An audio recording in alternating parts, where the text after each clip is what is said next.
ಇದೀಗಲೇ ಎಲ್ಲ ಮಾಧ್ಯಮಗಳು ದಾಖಲೆಯನ್ನು ಕೇಳ್ತಾ ಇದ್ದಂಥದ್ದು ನಾನು ನೋಡ್ತಾ ಇದ್ದೇವೆ. ವಿಶೇಷವಾಗಿ ಇವತ್ತು ಧರ್ಮಸ್ಥಳ ಗ್ರಾಮದಲ್ಲಿ ಅದೆಷ್ಟೋ ಅತ್ಯಾಚಾರ ಕೊಲೆಗಳ ದಾಖಲೆಗಳು ಮತ್ತು ಅದನ್ನು ಯಾವ ರೀತಿಯಲ್ಲಿ ನಾಶ ಮಾಡಿದ್ದಾರೆ, ಕಾನೂನು ಬಾಹಿರವಾಗಿ ಎಣೆಗಳನ್ನು ಊತಿರುವಂಥದ್ದು, ಇದು ಎಲ್ಲವನ್ನು RTI ಮುಖಾಂತರ ತೆಗೆದಂಥ ದಾಖಲೆಗಳಲ್ಲಿ ಆ ದಾಖಲೆಯನ್ನು ತಮ್ಮ ಮುಂದೆ ನಾವು ಮುಂದೆ ಇಡ್ತಾ ಇದ್ದೇವೆ. ತಾವುಗಳೆಲ್ಲ ಅದನ್ನು ಸತ್ಯಾಂಶವನ್ನು ಪ್ರಚಾರ ಮಾಡಬೇಕು. ಮುಂದಿನ ದಿನಗಳಲ್ಲಿ ನಾವೀಗ 2010ರಿಂದ 2015 ತನಕದ್ದು ದಾಖಲೆಯನ್ನು ಮಾಡ್ತಾ ಇದ್ದೇವೆ. 1998ರಿಂದ ಕೂಡ ನಾವು ದಾಖಲೆಗಳನ್ನು ಈಗ ಕೇಳ್ತಾ ಇದ್ದೇವೆ. ಮುಂದೆ ಬರುವಂಥ ದಿನಗಳಲ್ಲಿ ಅದೆಷ್ಟೋ ದಾಖಲೆಗಳನ್ನು ಈ ಮಾಧ್ಯಮದ ಮುಖಾಂತರ ಸತ್ಯವನ್ನು ಸರ್ಕಾರಿ ದಾಖಲೆಗಳನ್ನು ತಮಗೆ ಖಂಡಿತವಾಗಿ ನಾವು ನಿಮ್ಮ ಮುಂದೆ ಇಟ್ಟು ಪ್ರಚಾರವನ್ನು ಮಾಡಬೇಕು ಅಂತೇಳಿ, ಸತ್ಯವನ್ನು ಪ್ರಚಾರ ಮಾಡಬೇಕಂತೇಳಿ ತಮ್ಮಲ್ಲಿ ಕಳಕಳಿಯ ವಿನಂತಿಯನ್ನು ಮಾಡ್ತಾ ಇದ್ದೇವೆ. ನಮಸ್ಕಾರ. ಈಗ ತಾನೇ ನಮ್ಮ ನಾಯಕರಾದಂಥ ಶ್ರೀಯುತ ಮಹೇಶ್ ಶೆಟ್ಟಿ ಅವರು ಹೇಳಿದಂಗೆ ಕಳೆದ ಒಂದಿಷ್ಟು ದಿನಗಳಿಂದ ಹೂತಿಟ್ಟ ಶವಗಳ ಪ್ರಕರಣ crime number 39/2025 Dharmasthala police station ಅದು ಪ್ರಚಲಿತಕ್ಕೆ ಬಂದ ಮೇಲೆ SIT ತನಿಖೆ ಪ್ರಾರಂಭ ಆದ ಮೇಲೆ SIT ಏನು ತನಿಖೆ ಇದೆ ಆ ತಂಡದ ತನಿಖೆಯನ್ನು ಇನ್ನೂ ಈಗ ತಾನೇ ಅದು ಪ್ರಾರಂಭ ಹಂತದಲ್ಲಿದೆ. ಆದರೆ ಈಗಾಗಲೇ ಅದಕ್ಕೆ ತಡೆ ಒಡ್ಡಬೇಕು ಅನ್ನುವಂಥ ನಿರಂತರ ಪ್ರಯತ್ನಗಳು ನಡೀತಾ ಬಂದು ಧರ್ಮಸ್ಥಳದಲ್ಲಿ ಸಮೀಪ ಇರುವಂಥ ಪಾಂಗಳ ದಿವಂಗತ ಕುಮಾರಿ ಸೌಜನ್ಯ ಮನೆಗೆ ಹೋಗುವಂಥ ರಸ್ತೆಯಲ್ಲಿನೇ ಬಹಳ ದೊಡ್ಡ ಪ್ರಕರಣ ಆಯಿತು, ಗಲಾಟೆ ಆಯಿತು, ಕೇಸು ಕೌಂಟರ್ ಕೇಸ್ ಎಲ್ಲೂ ಕೂಡ ಅದು ಅದರಲ್ಲಿ ತಮಗೆ ಗೊತ್ತಿದೆ. ಈಗ ಯಾಕೆ ಇಷ್ಟೊಂದು ಅವರು ಗಲಾಟೆ ಮಾಡ್ತಾ ಇದ್ದಾರೆ, ಪ್ರತಿಯೊಂದಕ್ಕೂ ಯಾಕೆ ದೇವಸ್ಥಾನಕ್ಕೆ ಅಪಪ್ರಚಾರ ಮಾಡ್ತಾ ಇದ್ದಾರೆ ಅನ್ನುವಂಥ ಒಂದು ಸುಳ್ಳು ಅಪಪ್ರಚಾರ, ಒಂದು ಷಡ್ಯಂತ್ರ ಮಾಡ್ತಾ ಇದ್ದಾರೆ. SITನ ಕ್ಲೋಸ್ ಮಾಡೋದಕ್ಕೆ ಅವ್ರಿಗೆ ಯಾಕೆ ಅಷ್ಟೊಂದು ಆತುರ, ಅದು ಎಲ್ಲದಕ್ಕೂ ಉತ್ತರ ಇಲ್ಲಿದೆ, ಈ ದಾಖಲೆಗಳಲ್ಲಿದೆ. ನಮ್ಮ ಜೊತೆಗಾರರಾದಂಥ ಶ್ರೀಯುತ ಜಯಂತ್ T ಅವರು ಧರ್ಮಸ್ಥಳ ಗ್ರಾಮ ಪಂಚಾಯಿತಿ ಇಲಾಖೆಗೆ RTI ಮುಖಾಂತರ ಕೆಲವು ಮಾಹಿತಿಗಳನ್ನು ಕೇಳಿದರು. ಎಷ್ಟೆಷ್ಟು ಶವಗಳನ್ನು ನೀವು ಹೂತು ಹಾಕಿದ್ದೀರಿ, ಪೇಮೆಂಟ್ ರೆಸಿಪ್ಟ್ ಏನು, ಪೊಲೀಸ್ ಇಲಾಖೆಯಿಂದ ಯಾವ ದಾಖಲೆ ನಿಮಗೆ ಬಂದಿದೆ. ತಮಗೂ ಕೂಡ ಗೊತ್ತಿರ್ಬೋದು, ಧರ್ಮಸ್ಥಳ ಗ್ರಾಮ ಪಂಚಾಯಿತಿಯವರು ಇನ್ನೂ SIT ಪ್ರಾರಂಭ ಆಗಿದ್ದೇ ಇಲ್ಲ. ಅವಾಗಲೇ ಆ ಪಂಚಾಯಿತಿಯ ಉಪಾಧ್ಯಕ್ಷರು ಅಧ್ಯಕ್ಷರು ಎಲ್ಲರೂ ಸೇರಿ ನಾವೇ ಹೂತಾಗಿದ್ದು ಅಂತೆಲ್ಲ ಕೂಡ ಹೇಳಿದಿರಿ. ಮಾಹಿತಿ RTIನಲ್ಲಿ ಹಾಕಿ ಅಂತ ಹೇಳಿದರು. ಅದರ ರೀತಿಯಲ್ಲಿ ನಮ್ಮ T ಜಯಂತ್ ಅವರು ಮಾಹಿತಿಯನ್ನು ಹಾಕಿದರು. ಅದರಲ್ಲಿ ಅನೇಕ ಪ್ರಕರಣಗಳು ಸಂಶಯಾಸ್ಪದಕ್ಕೆ ಈಡಾಗುವಂಥದ್ದಿದೆ. ಅದರಲ್ಲಿ ಒಂದು ಉದಾಹರಣೆ ಈಗ ನಾನು ನಿಮ್ಮ ಮುಂದೆ ಇಡ್ತಾ ಇದ್ದೇನೆ. ಅತ್ಯಂತ ಭಯಾನಕವಾದಂತಹ ಪ್ರಕರಣ ಅದು. ಏನು ಅಂದರೆ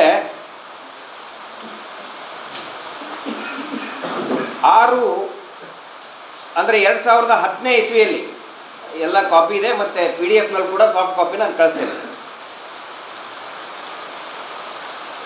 6/4/10ರಂದು ಧರ್ಮಸ್ಥಳ ಪೊಲೀಸ್ ಸ್ಟೇಷನ್ನಿಂದ, ಅಂದರೆ ಪೊಲೀಸ್ ಔಟ್ಪೋಸ್ಟ್, ಅದು ಪೊಲೀಸ್ ಔಟ್ಪೋಸ್ಟ್ನ ಠಾಣಾಧಿಕಾರಿ ಒಂದು ಪತ್ರವನ್ನು ಬರೀತಾರೆ, ಒಂದು ನೋಟಿಸ್ ಇಶ್ಯೂ ಮಾಡ್ತಾರೆ. ಯಾರಿಗೆ? ಧರ್ಮಸ್ಥಳ ಗ್ರಾಮ ಪಂಚಾಯಿತಿಯ ಕಾರ್ಯದರ್ಶಿಗಳಿಗೆ. 2 ಉಲ್ಲೇಖ ಮಾಡ್ತಾರೆ. ಒಂದು, ಅಪರಿಚಿತ ಪುರುಷನ ಶವ, ಆ ಹೆಣವನ್ನು ಡಿಸ್ಪೋಸಲ್ ಅಂತ ಹೇಳಿದ್ರೆ ವಿಲೇವಾರಿ. ಅದೇ ಲೆಟರ್ನಲ್ಲಿ ಇನ್ನೊಂದು ಉಲ್ಲೇಖ ಮಾಡ್ತಾರೆ, ಅಪರಿಚಿತ ಮಹಿಳೆಯ ಕೊಲೆಯಾದ ಶವದ ಕುರಿತಾಗಿ ಕ್ರೈಮ್ ನಂಬರ್ 84/2010. ಅಪರಿಚಿತ ಮಹಿಳೆ ಅವ್ರು ಹೇಳ್ತಾರೆ ಎಲ್ಲಿ ಸಿಕ್ತು ಅಂತ ಹೇಳಿದರೆ ಅದು ಶರಾವತಿ ಲಾಜಿನ ಒಳಗಡೆ ಅಂತ ಹೇಳ್ತಾರೆ. ಇದು ಯಾವುದು ಕೂಡ ನಾವು ಹೇಳ್ತಾ ಇರೋದಲ್ಲ, ಆರ್ ಟಿ ಐನಲ್ಲಿ ತಗೊಂಡಂಥ ದಾಖಲೆಯಲ್ಲಿ ಇರುವಂಥದ್ದು. ಇಲ್ಲಿ ಫಸ್ಟ್ ನಾನು ಆ ನೋಟಿಸ್ನಲ್ಲಿ ಏನಿದೆ ಮತ್ತು ಅದರ ನ್ಯೂನತೆ ಏನು ಅನ್ನೋದನ್ನು ಹೇಳ್ತೇನೆ. ಒಂದನೇದಾಗಿ ಈ ಔಟ್ಪೋಸ್ಟ್ ಇರೋದು ASI and below the rank of ASI ಬರ್ತದೆ. ಅವರು ಠಾಣಾಧಿಕಾರಿಗಳಾಗ್ತಾರೆ. ಇಡೀ ಕರ್ನಾಟಕದಲ್ಲಿ ಎಲ್ಲೇ ಇದ್ದರೂ ಕೂಡ ತೀರಾ ಬ್ಯುಸಿ ಇತ್ತಂತ ಹೇಳಿದರೆ ಕೆಲವೊಂದು ಕಡೆ ಮಾತ್ರ, ಅದು ನಾನು ನೋಡಿದ್ದು ಬೆಂಗಳೂರು ಮೆಜೆಸ್ಟಿಕ್ ಕಡೆ, ಆದರೂ ಕೂಡ ಅಲ್ಲಿನೂ ASIನೇ ಇನ್ಚಾರ್ಜ್ ಇರ್ತಾರೆ. ಇಲ್ಲಿದ್ದು HC ಹೆಡ್ ಕಾನ್ಸ್ಟೇಬಲ್ ಸ್ವಲ್ಪ ಡಿಸ್ಟರ್ಬ್ ಆಗ್ತದೆ. ಒಂದನೇ ಪಾಯಿಂಟು, ಧರ್ಮಸ್ಥಳ OPL ಇದ್ದಿದ್ದು ಅದರದ್ದು ಠಾಣಾಧಿಕಾರಿ ಡಿಸಿಗ್ನೇಷನ್ ಇದ್ದಿದ್ದು ASI and below the rank of ASI. ಇದರಲ್ಲಿ ಅಡ್ರೆಸ್ಸು ಅವರು ಮಾಡ್ತಾರೆ. ಯಾರಿಗೆ? ಧರ್ಮಸ್ಥಳ ಪಂಚಾಯಿತಿಗೆ. ಪ್ರಕರಣ ದಾಖಲಾಗಿದ್ದು ಸೆಕ್ಷನ್ 302 ಆ್ಯಂಡ್ 201. 302 ಅಂತ ಹೇಳಿದರೆ ತಮಗೆ ಗೊತ್ತಿದೆ, it is a murder. 201 destruction of evidence. ಇದರದ್ದು ಇನ್ವೆಸ್ಟಿಗೇಷನ್ ಆಫೀಸರ್ ಇರೋದು ಯಾವತ್ತಿಗೂ ಕೂಡ ಹೀನಸ್ ಕ್ರೈಮ್ ಇದ್ದಾಗ, ಅಂದರೆ ಗಂಭೀರ ಅಪರಾಧಗಳು ಇದ್ದಾಗ, ಕೊಲೆಯಂತಹ ಪ್ರಕರಣಗಳು ಇದ್ದಾಗ, it is always above the rank of CPI and above 3 star. ಜನಸಾಮಾನ್ಯರ ಭಾಷೆಯಲ್ಲಿ 3 ಸ್ಟಾರ್ ಅಂತಾರಲ್ಲ, ಅದು ಪೊಲೀಸ್ ಇನ್ಸ್ಪೆಕ್ಟರ್ ಆಗಿರ್ಬೋದು, CPI ಆಗಿರ್ಬೋದು. CPI ಅವರು ಇನ್ವೆಸ್ಟಿಗೇಷನ್ ಮಾಡಬೇಕದನ್ನ, ಆ ಶವದ ವಿಲೇವಾರಿ, ಪೋಸ್ಟ್ ಮಾರ್ಟಮಿಗೆ ಕಳಿಸೋದಾಗಲಿ ಅಥವಾ ಡಿಸ್ಪೋಸಲ್ ಆಗಲಿ ಎಲ್ಲವೂ ಕೂಡ CPI ಅವರೇ. ಇಲ್ಲಿ CPI ಬೆಳ್ತಂಗಡಿ. ಯಾಕಂತ ಹೇಳಿದರೆ ಆ ಟೈಮಲ್ಲಿ ಧರ್ಮಸ್ಥಳ ಪೊಲೀಸ್ ಸ್ಟೇಷನ್ ಇದ್ದಿದ್ದಿಲ್ಲ. It was working under Belthangady police ಸ್ಟೇಷನ್ನ ಒಂದು OP ಆಗಿ ಕೆಲಸ ಮಾಡ್ತಿತ್ತು. ಇಲ್ಲಿ ಪ್ರಶ್ನೆ ಬರೋದು, ಧರ್ಮಸ್ಥಳದ OPಯಲ್ಲಿರ್ತಕ್ಕಂತಹ ಠಾಣಾಧಿಕಾರಿ ಬೆಳ್ತಂಗಡಿ CPI ಅವ್ರಿಗೆ, ಯಾಕಂದರೆ ನೋಡಿದರೆ ನನಗೆ ಹಂಗೆ ಅನಿಸುತ್ತೆ. ಯಾಕಂತ ಹೇಳಿದ್ರೆ ಆ ಲೆಟರ್ನಲ್ಲಿ, ಈ ಲೆಟರ್ನಲ್ಲಿ ಬೆಳ್ತಂಗಡಿ CPI ಮಾಹಿತಿನೇ ಇಲ್ಲ. ಅವರ ಸೀಲ್ ಆಗಲಿ, ಸಿಗ್ನೇಚರ್ ಆಗಲಿ, ಅಕ್ನಾಲೇಜ್ಮೆಂಟ್ ಆಗಲಿ ಏನೂ ಇಲ್ಲ. ಇದರಿಂದ ನನಗೆ ಅನಿಸುತ್ತೆ, ಬಹುಶಃ ಯಾರು ಇನ್ವೆಸ್ಟಿಗೇಟ್ ಮಾಡುವಂಥ ಅಥರೈಸ್ಡ್ ಆಫೀಸರ್ ಇರ್ತಾರೆ, ದಟ್ ಈಸ್ CPI, ಅವ್ರ ಗಮನಕ್ಕಿಲ್ದೇ ಬರೆದು ಬಿಟ್ಟಿದ್ದಾರೆ ಇವರು ಅನ್ನುವಂಥ ಸಂಶಯ ಬರುತ್ತೆ. ಯಾಕಂದರೆ ಏನೂ ಇಲ್ಲ, ಇದು only letter correspondence between outpost and Dharmasthala ಗ್ರಾಮ ಪಂಚಾಯತ್, ಇಷ್ಟೇ ಇದೆ. ಇದು ಒಂದು ಗಮನಿಸಬೇಕು. ಎರಡನೇದ್ದು,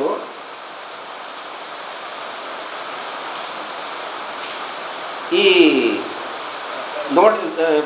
ದೇವಸ್ಥಾನದ ಶರಾವತಿ ಲಾಜ್ ಭಾಳ ಇಂಪಾರ್ಟೆಂಟ್ ಇದೆ. ಇದರಲ್ಲಿನೇ ಹೇಳ್ತದೆ, ಶವ ಸಿಕ್ಕಿದ್ದು ಎಲ್ಲೇ ಅಂತ ಹೇಳಿದರೆ ಶರಾವತಿ ಲಾಜಿನ ರೂಮಿನಲ್ಲಿ ಅಂತ ಹೇಳ್ತಾರೆ. ಅಂದರೆ ಶರಾವತಿ ಲಾಜಿನ ರೂಮಿನಲ್ಲಿ ಅಪರಿಚಿತ ಮಹಿಳೆ ಹೆಂಗೆ ಆದಳು? ನಾವು ಕೂಡ ಅನೇಕ ವರ್ಷಗಳಿಂದ ಧರ್ಮಸ್ಥಳಕ್ಕೆ ಹೋಗಿದ್ದೇವೆ, ಶ್ರೀ ಕ್ಷೇತ್ರಕ್ಕೆ ಹೋಗಿದ್ದೀವಿ, ಅಲ್ಲಿ ವಾಸವನ್ನು ಕೂಡ ಮಾಡಿದ್ದೀವಿ. 2 ದಿನ 3 ದಿನ ಕೂಡ ಇದ್ದಿದ್ದೀವಿ.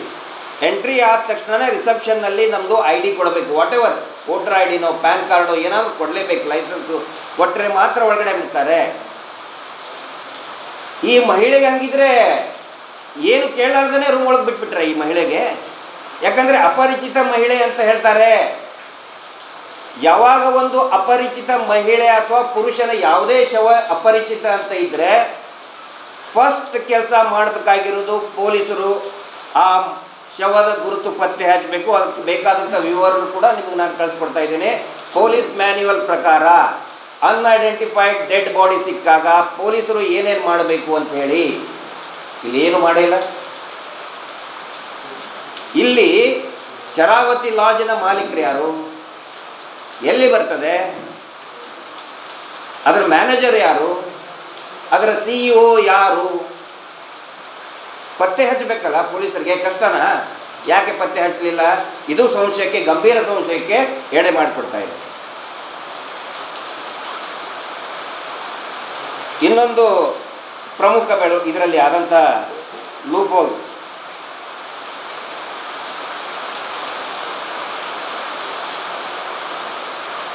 ಪಂಚಾಯಿತಿ ರಸೀದಿ ದಿನಾಂಕ. ಅಂದರೆ ಅವರು ಪಂಚಾಯಿತಿಗೆ ಕೊಡ್ತಾರೆ ಅದನ್ನು. 6ನೇ ತಾರೀಕಿಗೆ ಪಂಚಾಯಿತಿ ರೆಸಿಪ್ಟ್ನಲ್ಲಿದೆ ಕಾಂಜಾ ಅನ್ನುವಂತಹ ಕಾರ್ಮಿಕ ಸಹಿ ಮಾಡ್ತಾನೆ, ಅದಕ್ಕೆ 750 ರೂಪಾಯಿ ಸಹಿ ಮಾಡಿ ತೊಗೊಳ್ತಾನೆ. ಅದರ ಕಾಪಿನ ಕೂಡ ನಿಮ್ಗೆ ಕೊಟ್ಟಿದ್ದೀನಿ ಪಂಚಾಯತಿ 6/4/2010 ಅಂದರೆ ಇಲ್ಲಿ ಮಹಿಳೆಯ ಕೊಲೆ ಆಗಿದ್ದು 6ನೇ ತಾರೀಕಿಗೆ, ಅದನ್ನು ದಫನ್ ಮಾಡಿದ್ದು ಕೂಡ 6ನೇ ತಾರೀಕಿಗೆ. ಅನ್ಐಡೆಂಟಿಫೈಡ್ ಡೆಡ್ ಬಾಡಿ ಒಂದು ಬಿದ್ದಾಗ, ಅದು ಕೂಡ ಮರ್ಡರ್ ಇದ್ದಾಗ, ಅದನ್ನು ಸಮೀಪದಲ್ಲಿರುವಂಥ ಮಾರ್ಚರಿಗೆ ಮಿನಿಮಮ್ 3 ಡೇಸ್ ಇಡಬೇಕು, ಮ್ಯಾಕ್ಸಿಮಮ್ ಅಪ್ ಟು 15 ಡೇಸ್. ಒಂದು ವೇಳೆ ಗುರುತು ಪತ್ತೆ ಹತ್ತಲಿಲ್ಲ ಅಂತ ಹೇಳಿದರೆ 15 ದಿನಗಳವರೆಗೆ ಮಾರ್ಚರಿಯಲ್ಲಿ ಇಡಬೇಕು ಅಂಥೇಳಿ Karnataka state police manual volume number 2ನಲ್ಲಿ ಸ್ಪಷ್ಟವಾಗಿ ಇದೆ. ಎಲ್ಲರೂ ಅದನ್ನೇ ಪಾಲಿಸೋದು. ಇವತ್ತು ಅನ್ಐಡೆಂಟಿಫೈಡ್ ಡೆಡ್ ಬಾಡಿ ಸಿಕ್ತು, ಇವತ್ತೇ ಹೂತು ಇಳೋಕ್ಕೆ ಖಂಡಿತ ಅವಕಾಶ ಇಲ್ಲ. ಯಾಕೆ ಅವತ್ತೇ ದಿನ ಹೂತು ಹಾಕಿದರು? ಮಾರ್ಚರಿಯಲ್ಲಿ ಇಡಬೇಕಿತ್ತಲ್ಲ. ಒಬ್ಬರು ಸ್ನೇಹಿತರು ಪತ್ರಕರ್ತ ಮಿತ್ರರು ಕೇಳ್ತಾರೆ ನಮ್ಮ ಜಯಂತ್ ಅವ್ರಿಗೆ. ಜಯಂತ್ ಅವ್ರು ಹೇಳಿದರು, ಇಲ್ಲ ಅವತ್ತಿನ ದಿನಾನೇ ಹೂತು ಹಾಕಬಾರ್ದಾಗಿತ್ತು, ಇಟ್ಕೊಂಡು ಏನು ಮಾಡ್ತಾರೆ ಅಂತ ಕೇಳ್ತಾರೆ ಒಬ್ಬರು ಪತ್ರಕರ್ತರು. ಅದಕ್ಕೆ ಒಂದು ಪ್ರೊಸೀಜರ್ ಇದೆ.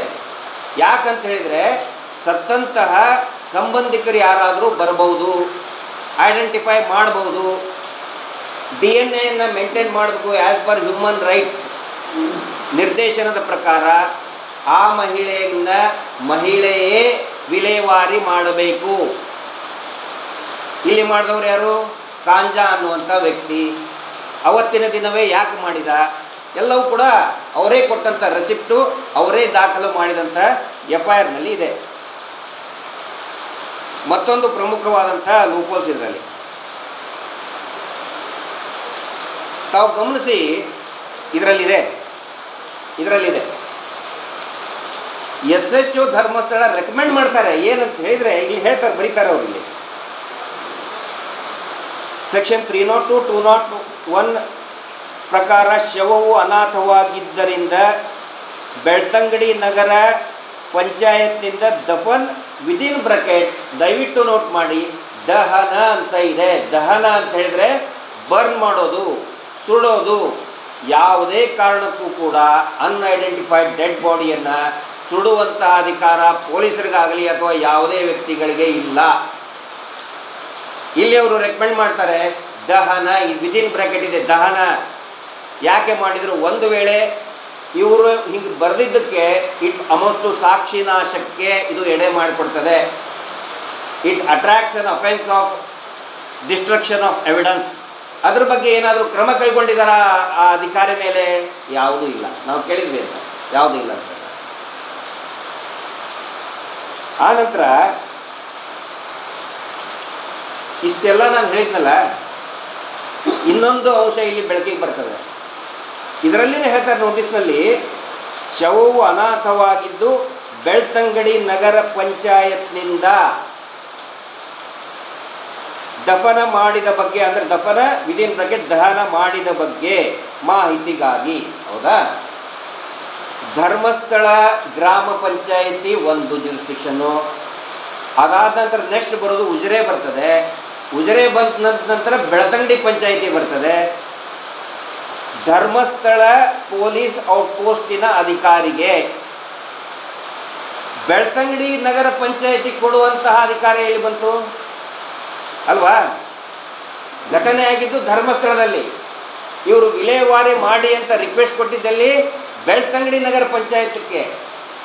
ಬಿಲ್ ಇಶ್ಯೂ ಆಗಿದ್ದು Dharmasthala panchayat bill receipt issue ಮಾಡ್ತಾರೆ. ಅಂದರೆ ಕೊಲೆ ಯಾವನೋ ಮಾಡಿದ್ದು, ಯಾವನೋ ಕೇಸ್ ರಿಜಿಸ್ಟರ್ ಮಾಡಬೇಕಾಗಿದ್ದು ಬೆಳ್ತಂಗಡಿ CPI ಮಾಡಿದ್ದು, ಇವರು ಇನ್ವೆಸ್ಟಿಗೇಷನ್ ಮಾಡ್ತಾ ಇರೋದು ಔಟ್ಪೋಸ್ಟ್ನವರು. ಇವರು ಹೇಳ್ತಾರೆ ಪಂಚಾಯತಿದವರು, ಧರ್ಮಸ್ಥಳ ಗ್ರಾಮ ಪಂಚಾಯತಿದವರು ನಾವು ದಫನ್ ಮಾಡಿದ್ದೀವಿ ಅಂತ ಹೇಳ್ತಾರೆ. ಬಟ್ ರಿಕ್ವೆಸ್ಟ್ ಕಳಿಸಿದ್ದು ಮಾಡಿದ್ದು ಎಲ್ಲವೂ ಕೂಡ ಬೆಳ್ತಂಗಡಿ ನಗರ ಪಂಚಾಯತಿ.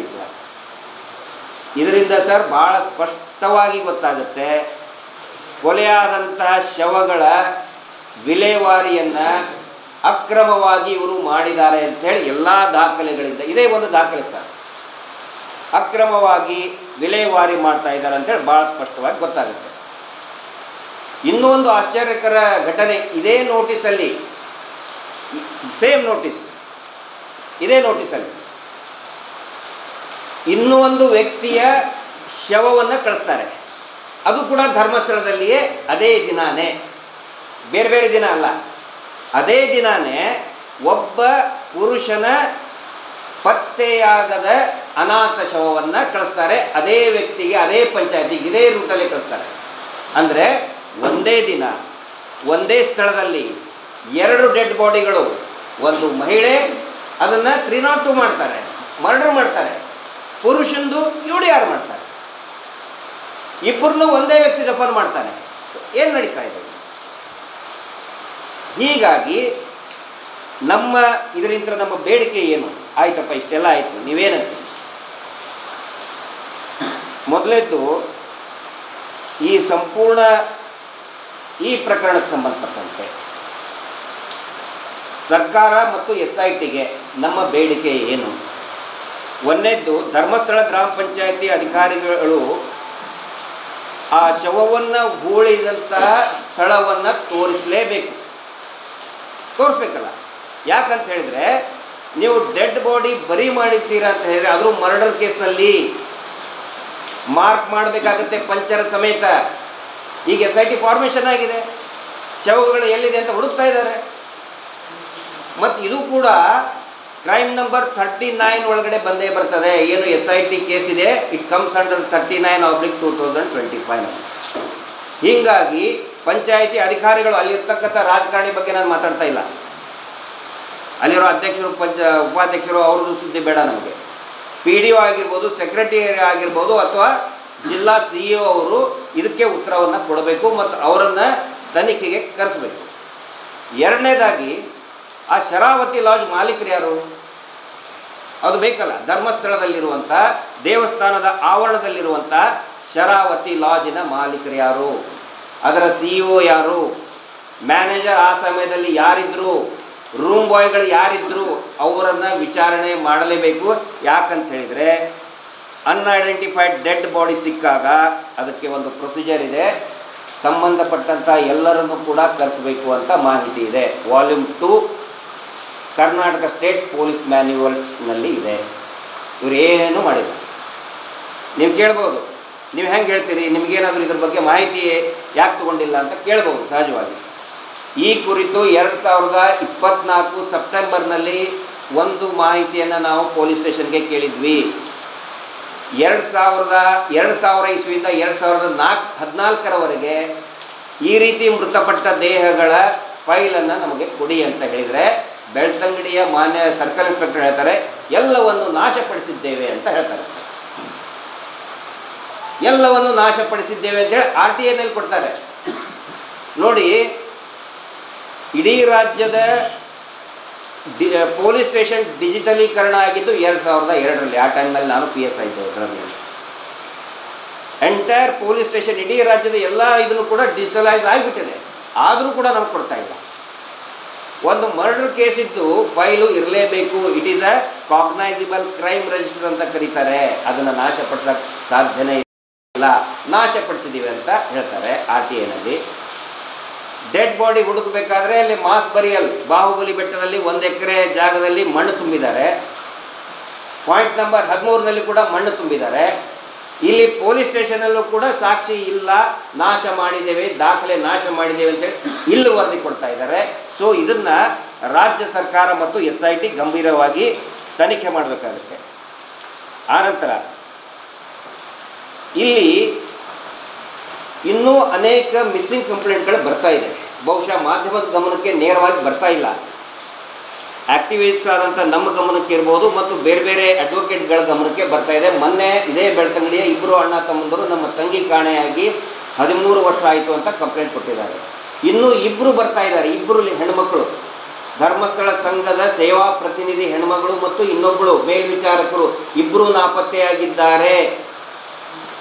ನಾವೀಗ ಕಂಪ್ಲೇಂಟ್ ಕೊಡ್ತೀವಿ ಅಂತೇಳಿ. ಸೊ ಇವನ್ನೆಲ್ಲ ಗಮನದಲ್ಲಿ ಇಟ್ಕೊಂಡು SITಗೆ ಇನ್ನೂ ಹೆಚ್ಚಿನ ಅಧಿಕಾರ ಕೊಡಬೇಕೇ ಹೊರತು, ಇವರೇನೀಗ ಡ್ರಾಮಾ ಮಾಡ್ತಾ ಇದ್ದಾರೆ. ಪ್ರತಿದಿನ ಬಂದು, ನಿನ್ನೆ ಬಂದರು, ಇವತ್ತು ಬಂದರು.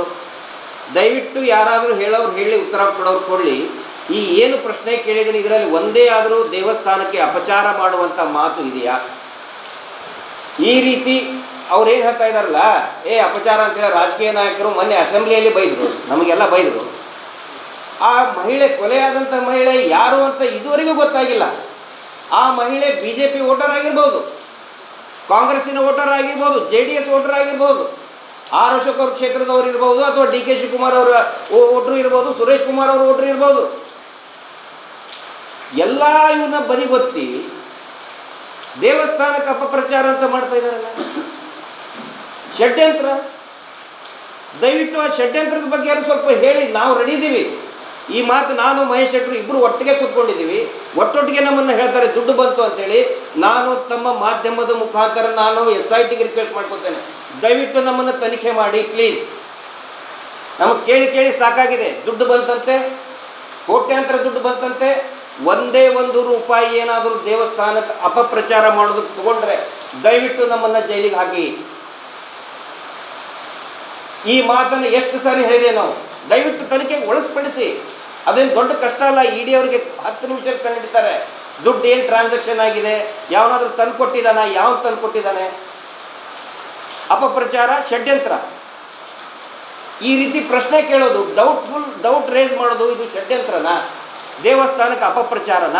ಅದಕ್ಕೆ ನಾನು ಹೇಳೋದು, ನಾವು ಯಾವುದೇ ರೀತಿಯಾದಂಥ ತನಿಖೆಗೆ ತಯಾರಿದ್ದೀವಿ. ಫಸ್ಟ್ ನಮ್ಮನ್ನು ಕೂಡ ಅಕಸ್ಮಾತ್ SITಗೆ ಯೋಗ್ಯ ಅನ್ನಿಸ್ತು, ಹೌದಪ್ಪ ಇದು ಷಡ್ಯಂತ್ರ ಇದೆ, ಸುಮ್ಮನೆ ದೇವಸ್ಥಾನಕ್ಕೆ ಅಪಪ್ರಚಾರ ಮಾಡ್ತಾ ಇದ್ದಾರೆ ಅಂತ ಹೇಳಿದರೆ, SIT ಅಲ್ಲ, ಈ ದೇಶದ ಯಾವುದೇ ತನಿಖಾ ಸಂಸ್ಥೆ, ಈ ರಾಜ್ಯದ any kind of economical offences, ದಯವಿಟ್ಟು ನಮ್ಮನ್ನು ತನಿಖೆ ಮಾಡಿ ಅಂತ ನಾನು ಹೇಳ್ತಾ ಇದ್ದೇನೆ. ರೆಕಾರ್ಡಲ್ಲಿನೂ ಇದೆ, ತನಿಖೆಗೆ ನಾವು ಕೇಳಿದ್ದೀವಿ, ಅದು ನಾಶ ಮಾಡಿದ್ದೀವಿ ಅಂತ ಹೇಳಿದ್ದಾರೆ. FIR ಕಾಪಿ ಕೊಟ್ಟಿಲ್ಲ, ಚಾರ್ಜ್ ಶೀಟ್ FIR ಕಾಪಿ ಕೊಟ್ಟಿಲ್ಲ. ಅಲ್ಲ ನಾಪತ್ತೆ ಅಲ್ಲ ಸರ್. ನಾನು ಹೇಳ್ತಾ ಇರೋದು UDR ಮರ್ಡರ್ ಕೇಸಿದ್ದು. ಈಗ ಹೇಳ್ತಾ ಇರೋದು ಮರ್ಡರ್ ಕೇಸಿದ್ದು. ಅದರದ್ದು ನಾಪತ್ತೆ ಅಂದರೆ ಮಿಸ್ಸಿಂಗ್ ಕೇಳ್ತಾ ಇದ್ದೀರಾ? ಮಿಸ್ಸಿಂಗು ಕೂಡ ಇದೆ ನಮ್ಮ ಹತ್ರ. ಇಲ್ಲ ಹೌದು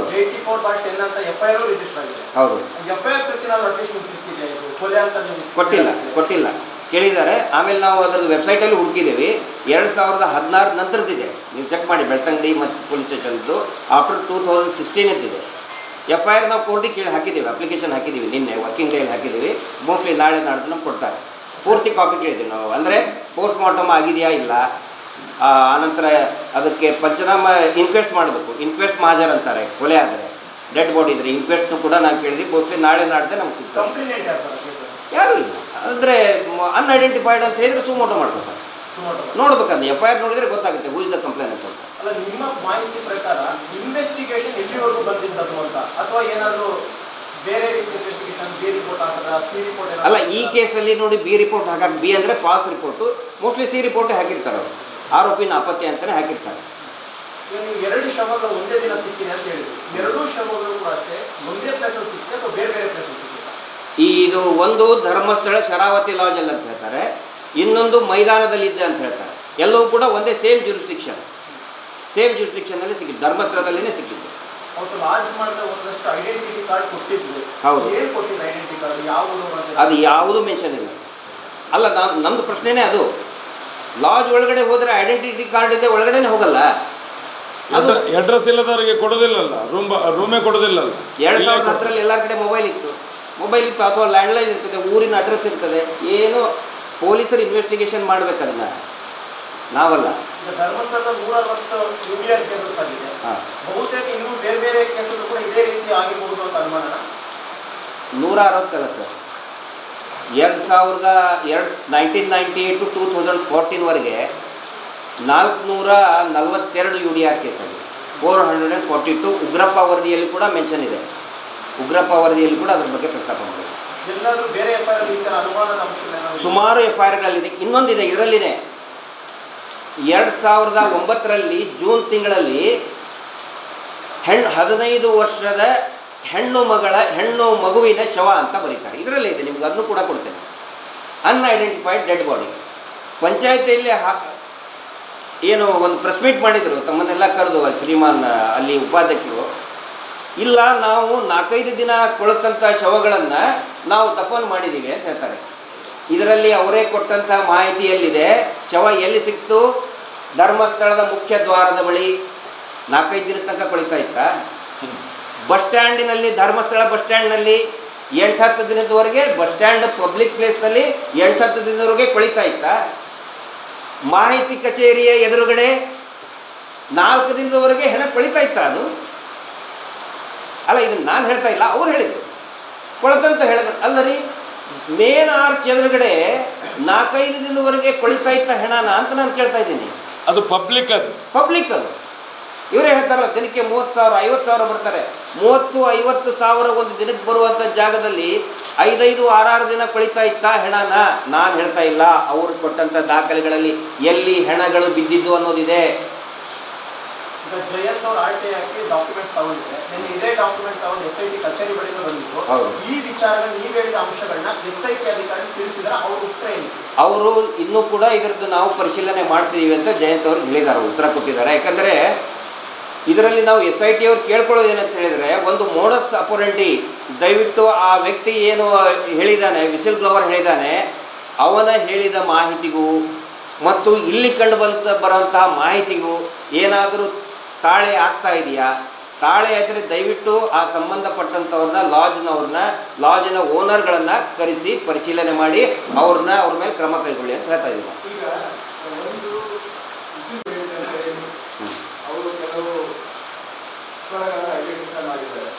ಅದೇ ರೀತಿ ಜಯಂತ್ ಅವರು ಒಂದು ಕೇಸ್ ಅಂದ್ರೆ ಈ ಕಲ್ಲೇರಿ ವಿಚಾರದಲ್ಲಿ ಈಗ ವಿಸಿಲ್ ಬ್ಲೋವರ್ ಯಾವ ರೀತಿ ತೋರಿಸಿದ್ದಾರೆ, ಜಯಂತ್ ಅವರು ಒಂದು ಹೇಳಿದ್ರು 15 years ಒಂದು ನಾನು ನೋಡಿದ್ದೆ, ಬಂದಿದ್ದು. ಆದರೆ ಇಬ್ಬರದ್ದು ಜಾಗ ಒಂದೇ ವಿಷಯ ಅಲ್ಲ ಸುಮೀರ್ ಅವ್ರು ಕೇಳಿ ಆದರೆ ಒಂದು ಜಾಗ ಬೇರೆ ಬೇರೆ ತೋರಿಸಿದ್ದಾರೆ. ಇಲ್ಲ, ಬೇರೆ ಬೇರೆ ಪ್ರಕರಣ. ಅದು ಯಾಕೆಂತ ಹೇಳಿದ್ರೆ ನೋಡಿ, ಮೊನ್ನೆ ಕಲ್ಲೇರಿಯಲ್ಲಿ ಇದು ಮಾಡಿದಾರಲ್ಲ, ಒಂದು ನಿಮಿಷ, ಕಲ್ಲೇರಿಯಲ್ಲಿ ಒಂದು ಮಾಡಿದಾರಲ್ಲ, ಕಲ್ಲೇರಿ ಮಾಡಿದ ಅಲ್ಲಿ SIT ಅವರು ಹಿಂದ್ಗಡೆ ಬರುವಾಗನೇ ಅಲ್ಲಿ ಯಾರೋ ಬಂದು ಹೇಳಿದಾರಲ್ಲ, ಅದು ಜಾಗ ಚೇಂಜ್ ಆಗಿ ಅವ್ರ ಪಾಪ ತುಂಬ ವರ್ಷ ಆಯ್ತಲ್ಲ, ಅವ್ರಿಗೆ ಗೊತ್ತಿಲ್ಲ. ಆವತ್ತು ಬಾಡಿ ಹಾಕುವಾಗ ನಾವೇ ಹಾರೆ ತೊಳಿಲಿಕ್ಕೆ ನೀರೆಲ್ಲ ಕೊಟ್ಟದ್ದು, ಅದು ಇಲ್ಲಿ ಜಾಗ ಅಂತೇಳಿ ಅವರು SIT ಅವರಿಗೆ ತೋರಿಸಿದ್ದಾರೆ. ಅವರು ವಿಡಿಯೋ ರೆಕಾರ್ಡಲ್ಲಿ ಕೂಡ ಆಗಿದೆ ಸರ್. ಇಲ್ಲಿ ಏನಾಗಿದೆ, ಅಲ್ಲಿ ಏನಾಗುತ್ತೆ ಅಂತ SIT ಅವರು ಅಧಿಕೃತವಾಗಿ ಹೇಳ್ತಾ ಇಲ್ಲ ಪಬ್ಲಿಕ್ಕಿಗೆ. ತಮ್ಮ ಮಾಧ್ಯಮದವ್ರಿಗೂ ಕೂಡ ಮೋಸ್ಟ್ಲಿ ಅವ್ರಿಗೆ ಹೇಳೋ ಪ್ರೊವಿಷನ್ ಇರಲಿಕ್ಕಿಲ್ಲ. ಹೀಗಾಗಿ ಏನಿಸ್ತಾ ಇದೆ, ಇಲ್ಲಿ ಏನೂ ಇಲ್ಲ ಅಂಥೇಳಿ. ಸರ್ ಹೇಳ್ದಂಗೆ ಕಲ್ಲೇರಿ ಪೆಟ್ರೋಲ್ ಬಂಕ್ ಹತ್ರ ಅವನೇನು ಆ ವಿಸಿಲ್ ಬ್ಲೋವರ್ ಹೇಳಿದ್ದಾನೆ, ಅದು ಡಿಗ್ ಮಾಡೋಕ್ಕಿಂತ ಮುಂಚೆನೇ ಹೇಳಿದ್ದಾನೆ, ಸರ್ ಹಿಂದಲ್ಲಿ ಒಂದು ದೊಡ್ಡ JCB ಟ್ರೆಂಚ್ ಬಂದಿದೆ, ನನಗೆ ಕನ್ಫ್ಯೂಷನ್ ಆಗಿದೆ ಅಂತೇಳಿ. ಆದರೂ ಕೂಡ ಸರ್ ಒಂದು ಅಂದಾಜು ಮೇಲೆ ತೆಗಿತೀನಿ ಅಂತ ತೆಗೆದಿದ್ದಾನೆ. ತೆಗಿಯೋಕ್ಕಿಂತ ಮುಂಚೆ ವಿಡಿಯೋ ರೆಕಾರ್ಡಲ್ಲಿ ರೆಕಾರ್ಡ್ ಮಾಡ್ಕೊಂಡಿದ್ದಾರೆ. ಅವನು ಹೇಳೋದು ಏನಂತ ಹೇಳಿದರೆ, ನಾನು ಒಬ್ಬನೇ ಇಲ್ಲಿ ಹೂಳ್ತಿದ್ದಿಲ್ಲ ಸರ್, ಹೂಳ್ಬೇಕಾದ್ರೆ ಇಲ್ಲಿ ಒಂದು ತೋಟದ ಮನೆ ಇತ್ತು, ತೋಟದ ಮನೆಯಲ್ಲಿ ನೀರು ಕೊಟ್ಟರು ನನಗೆ, ಹಾರೆ ಪಿಕಾಸಿ ಅವರೇ ತೊಳೆ ಕೊಟ್ಟರು ಮತ್ತು ಕುಡಿಯೋಕ್ಕೆ ನೀರು ಕೊಟ್ಟರು ಅಂತ. ಯಾವಾಗ ಶವ ಸಿಗಲಿಲ್ಲ ಆವಾಗ ತೋಟದ ಮನೆಯವ್ರು ತರಿಸಿದ್ದಾರೆ SIT ಅವರು. ಕ್ರಾಸ್ ವೆರಿಫೈ ಮಾಡಿದ್ದಾರೆ. ಅವ್ರು ಹೇಳಿದ್ದಾರೆ, ಹೌದು ಸರ್ ರಾತ್ರಿ ಬಂದಿದ್ದ, ನಾವೇ ಇದ್ವು, ಅವಾಗ ನಾವೇ ನೀರು ಕೊಟ್ಟಿದ್ದು, ಆದರೆ ಗುಂಡಿ ತೆಗೆದಿದ್ದು ಅಲ್ಲಲ್ಲ, ಬೇರೆ ಜಾಗದಲ್ಲಿ ಗುಂಡಿ ತೆಗೆದಿದ್ದಾನೆ, ನಾವು ತೋರಿಸ್ತೀವಿ ಅಂತ ಹೇಳಿದ್ದಾರೆ. ಅವ್ರಿಗೆ SIT ಅವ್ರು ನೋಟಿಸ್ ಕೊಟ್ಟಿದ್ದಾರೆ. ಅದು ಬೇರೆ ಸರ್, ಬೇರೆ ಜಾಗ.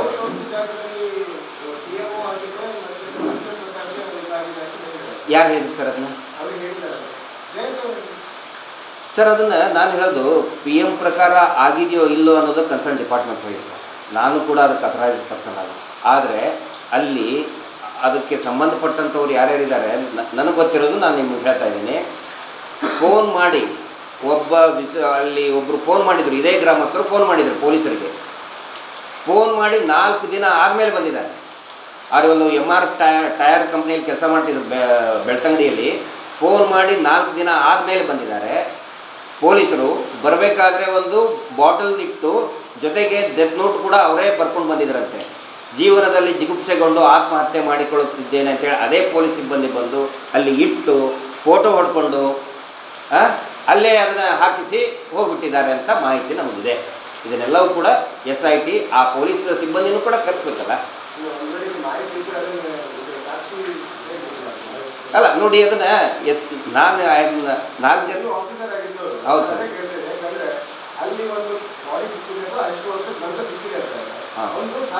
ಹೌದು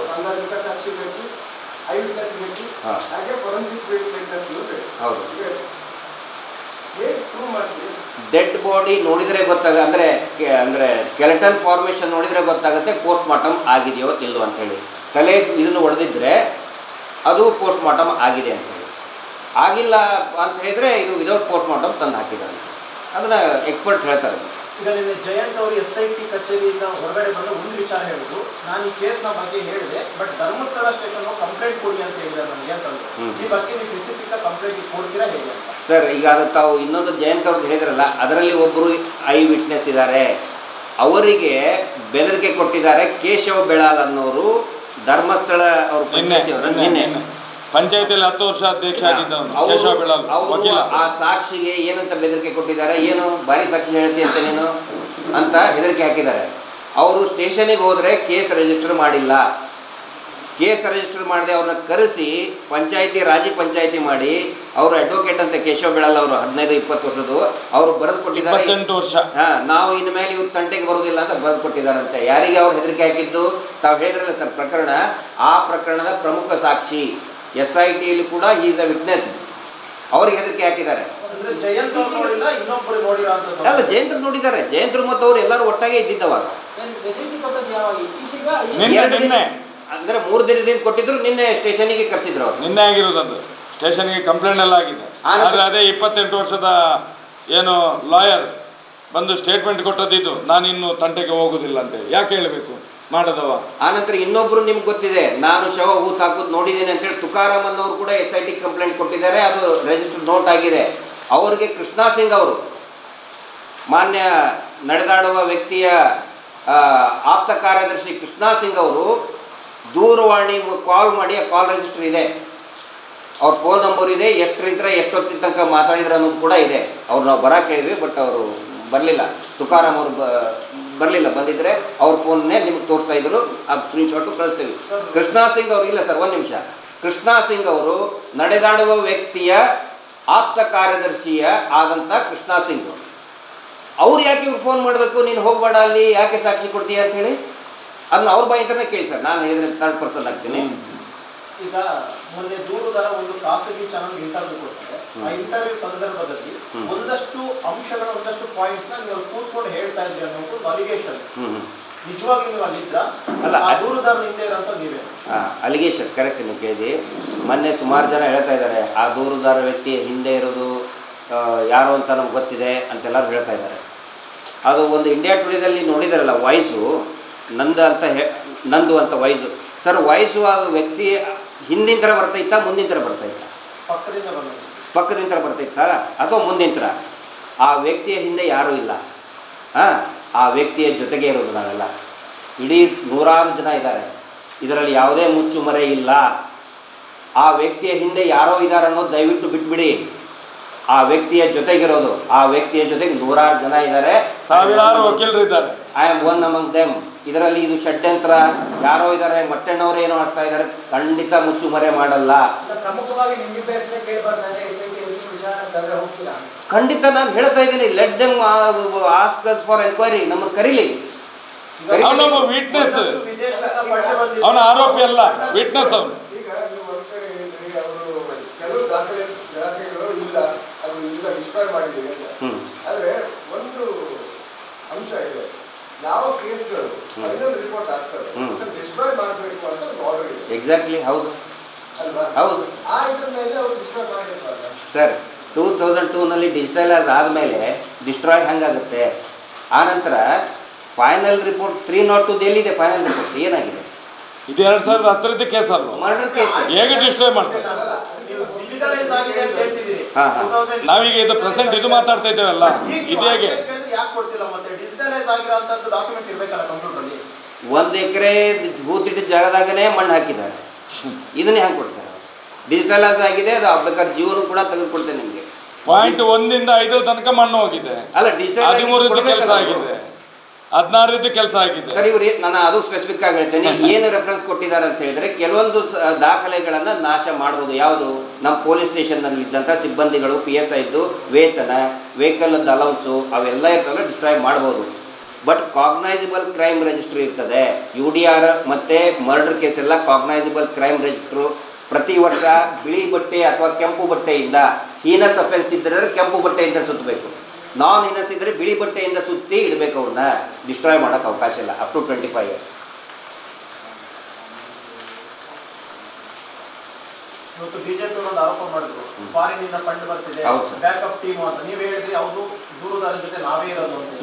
ಸೊ ಅಂದ್ರೆ ನಿಮಗೆ ಫಂಡ್ ಬರ್ತಿದೆ ಅಂತಾನೆ. ಹೌದು ಸರ್. ಈಗ ಏನಂತ ಹೇಳಿದ್ರೆ, ಜಗತ್ತಿನಲ್ಲಿ ಎಷ್ಟು ಮುಸ್ಲಿಂ ರಾಷ್ಟ್ರಗಳಿದೆ, ಎಷ್ಟು ಕ್ರಿಶ್ಚಿಯನ್ ರಾಷ್ಟ್ರಗಳಿದೆ, ಎಲ್ಲ ಮುಸ್ಲಿಂ ರಾಷ್ಟ್ರಗಳಿಂದನೂ ಯಾವ್ಯಾವ ಮುಲ್ಲಾಗಳು, ಯಾವ್ಯಾವ ಮೌಲ್ವಿಗಳು ದುಡ್ಡು ತಗೊಂಡು ಬಂದಿದ್ದಾರೆ, ಕ್ರಿಶ್ಚಿಯನ್ ರಾಷ್ಟ್ರಗಳಿಂದ ಯಾವ್ಯಾವ ಪಾದ್ರಿಗಳು ದುಡ್ಡು ಕೊಟ್ಟು ಬಂದಿದ್ದಾರೆ, ಅದೆಲ್ಲ ಎಕ್ಸೆಲ್ ಶೀಟಲ್ಲಿ ಹಾಕಿದ್ದೀವಿ.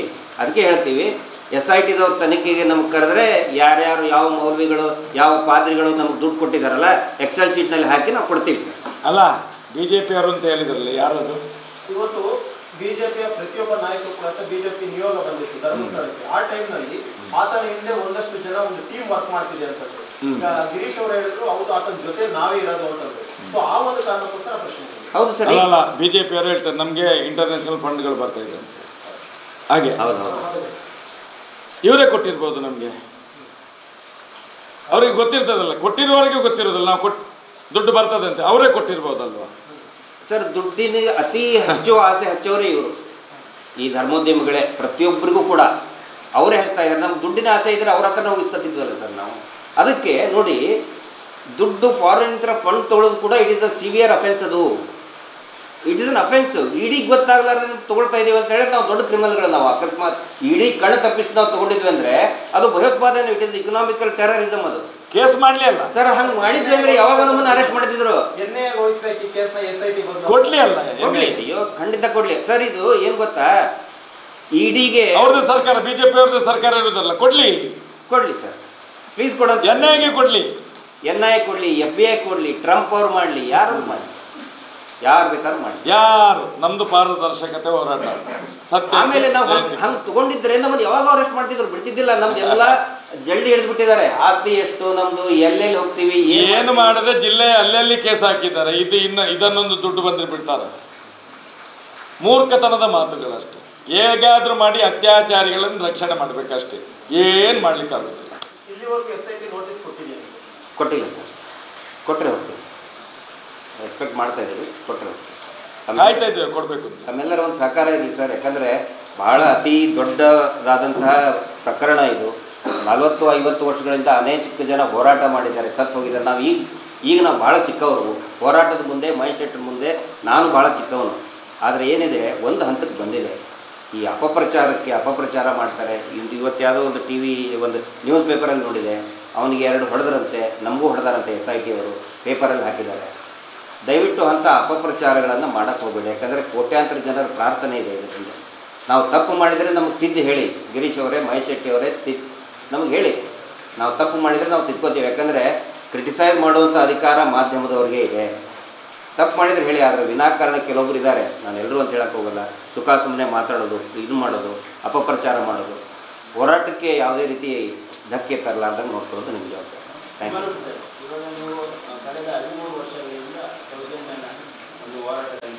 ಖಂಡಿತ ಸರ್, ಸಿಗಲೇಬೇಕಲ್ಲ. ಇವತ್ತು ಜನಾದೇಶ ಒಂದು ಕಡೆಯಿಂದ ಮತ್ತೊಂದು ಕಡೆಯಿಂದ ನ್ಯಾಯಾಂಗದ ಒಳಗಡೆ ಒಂದು 1000 ವಕೀಲರು ಇವತ್ತು ಕೆಲಸ ಮಾಡಲಿಕ್ಕೆ ಪ್ರಾರಂಭ ಮಾಡಿದ್ದಾರೆ. ಇವತ್ತೇನು ಸಣ್ಣ ಜನಗಳಲ್ಲ, ಇವತ್ತು ಮಧ್ಯದಲ್ಲಿರೋದು ಅತ್ಯಾಚಾರಿಗಳು ಮತ್ತು ಅವರ ಚೇಲಗಳು ಮಾತ್ರ ಉಳಿದಿರುವುದು.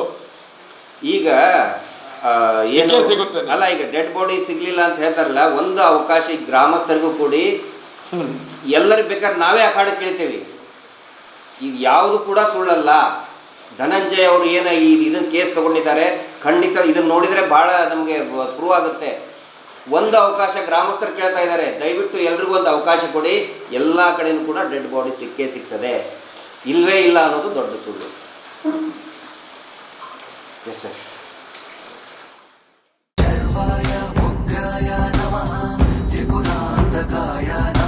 ಕರುಂಗಲಿ ಮಾಲ ಇತ್ತೀಚೆಗೆ ವಿಪರೀತ ಟ್ರೆಂಡ್ ನಲ್ಲಿರುವ ವಸ್ತು. ಸಾಕಷ್ಟು ಸೆಲೆಬ್ರಿಟಿಗಳು ಈ ಮಾಲೆಯನ್ನ ಧರಿಸುತ್ತಿದ್ದಾರೆ. ಇದು ಲುಕ್ ಅನ್ನ ಕೊಡೋದ್ರ ಜೊತೆಗೆ ದೇಹದಲ್ಲಿನ ನೆಗೆಟಿವಿಟಿಯನ್ನ ಹೊರತೆಗೆಯುವ ಶಕ್ತಿ ಇದೆ ಅಂತ ನಂಬ್ತಾರೆ. ಇನ್ನು ಇದನ್ನ ಕೆಲವರು ಜಪ ಮಾಲೆಯಾಗಿ ಕೂಡ ಬಳಸುತ್ತಿದ್ದಾರೆ. ಈ ಕಪ್ಪು ಬಣ್ಣದ ಮಾಲೆ ಶನಿ ದೋಷಗಳಿಂದ ಮುಕ್ತಿ ಕೊಡುತ್ತೆ ಅನ್ನೋ ನಂಬಿಕೆ ಸಾಕಷ್ಟು ಜನರದ್ದು. ಇದು ನೆಗೆಟಿವ್ ಎನರ್ಜಿಯನ್ನ ತೆಗೆದುಹಾಕುತ್ತೆ ಅಂತಲೂ ಕೆಲವರು ನಂಬ್ತಾರೆ. ಇಂಥ ಕರುಂಗಲಿ ಮಾಲೆಯನ್ನ ಕನ್ನಡದ ಹುಡುಗರೆ ಸನಾತನಿ.com ಮೂಲಕ ನಿಮಗೆ ತಲುಪಿಸುವ ಕೆಲಸ ಮಾಡ್ತಿದ್ದಾರೆ. ಆ ವೆಬ್ಸೈಟ್ನಲ್ಲಿ ಕರುಂಗಲಿ ಜ್ವಾಲಾಮುಖಿ ಮಾಲೆ ಹಾಗೂ ಒರಿಜಿನಲ್ ರುದ್ರಾಕ್ಷಿಯನ್ನ ಬೇಕಿದ್ದವರಿಗೆ ತಲುಪಿಸುವ ಕೆಲಸ ಮಾಡ್ತಾರೆ. ನಿಮ್ಮಲ್ಲಿ ಯಾರಿಗಾದ್ರೂ ಈ ಜಪ ಮಾಲೆಯ ಅವಶ್ಯಕತೆ ಇದ್ರೆ ಅಂಥವರು 8147287998 ಈ ನಂಬರ್ಗೆ ಕರೆ ಮಾಡಬಹುದು ಅಥವಾ ಸನಾತನಿ.com ನ ಲಿಂಕ್ ಅನ್ನ ಡಿಸ್ಕ್ರಿಪ್ಷನ್ ಬಾಕ್ಸ್ ನಲ್ಲಿ ಕೊಟ್ಟಿದ್ದೀನಿ. ಅಲ್ಲಿಂದಲೂ ನೀವು ಖರೀದಿಸಬಹುದು.